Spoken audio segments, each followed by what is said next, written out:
Something more important, though, ladies and gentlemen, from a personal standpoint. Last Friday,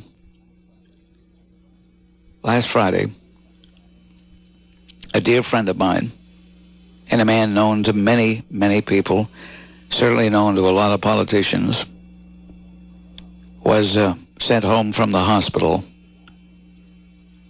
to die.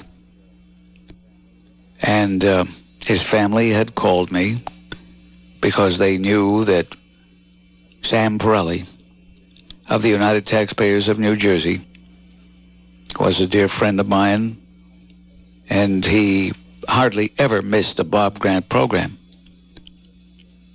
And Sam knew he was going to go.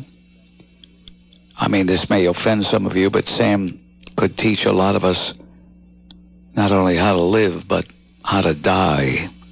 He knew he was dying. He never once complained. He never once expressed any fear. But he did not want to die in the hospital, so they sent him home. They couldn't do anything more for him. So I got the call not too long before airtime. And his family said, we're going to put that radio right by his bed. And if you could say some words, I know it would mean so much to Sam. And so I did. I did a very unusual eulogy. A eulogy you do after a person has died. But I knew Sam was listening. And even though the hours were getting preciously few, was able to understand what he heard. And so I did a eulogy in, I hope, a very deft way. Well, that night, 10:20 to be exact, his family called and told me that not too long after I went off the air, Sam did die. And they said, you know, he sat up. He actually sat up to listen. He said, I don't want to listen lying down. He sat up and he smiled and he was happy.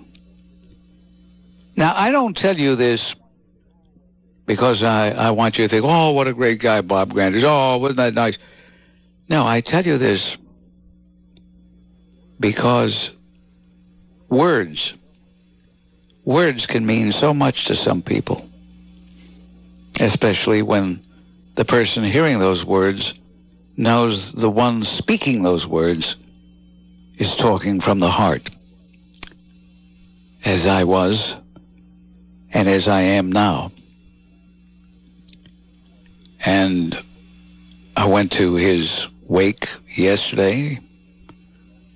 He was cremated this morning. I went to his wake yesterday, and so many people came over who heard what I had said on Friday.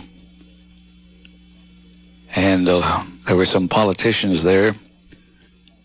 I know someone from the city council of Cedar Grove said, well, I'll tell you, Cedar Grove is never going to be the same. But I think, if nothing else, Sam Perelli taught that you don't have to have a mountain of money. You don't have to have a political office. You just have to have the courage of your convictions and the energy to do battle with those politicians who are ripping off the taxpayer. And that's why he created the United Taxpayers of New Jersey some 20-odd years ago, 30 years ago. And that is why he never lost his focus. He really was the taxpayer's friend. It didn't make any difference to him, Republican, Democrat, Independent, what you were. If you were concerned with the taxpayer, then you were all right. But if you didn't care about the taxpayer, then you better duck. And so, Sam, I can only say that you leave a great legacy. And And I'm glad that you asked me to speak for your group that many years ago, because if you didn't, I may never have gotten to know you the way I did. This is Bob Grant, folks, on WOR. We've got... I'm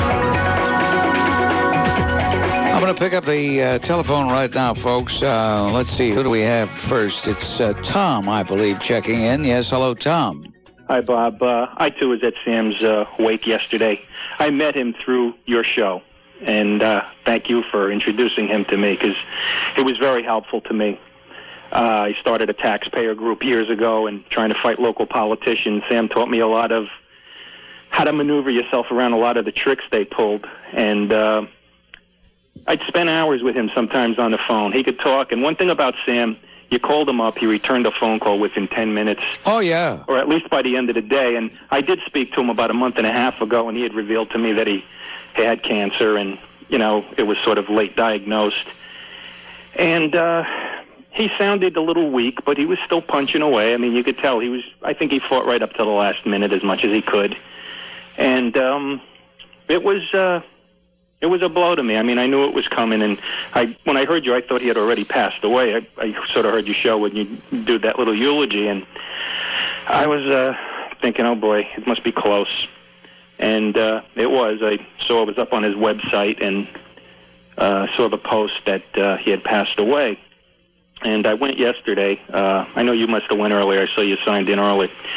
And there was a lot of people there. I got to meet his son and daughter. You could see he was a great dad as well. And one thing about Sam that you didn't mention, he never compromised on principle. No, he never did. Thank you so much, Tom. I appreciate that. Let's go up to Michigan and say hello to Ruvain, checking in right now on WOR. Ruvain. Hi, Bob. Those are beautiful words. And although I didn't know anything about Sam Perelli until you spoke about him right now, I will say that I got a message from his life. Number one, I'll bet the reason that he was not afraid to die was because he knew he led a righteous life, and he spent his life trying to promote good, and that's what God wants. And people that do that in the face of, I'll bet he faced numerous very difficult obstacles, have nothing to be afraid of when they die, because I believe that that's what God wants from us. I wanted to talk quickly about what's going on out here in Michigan.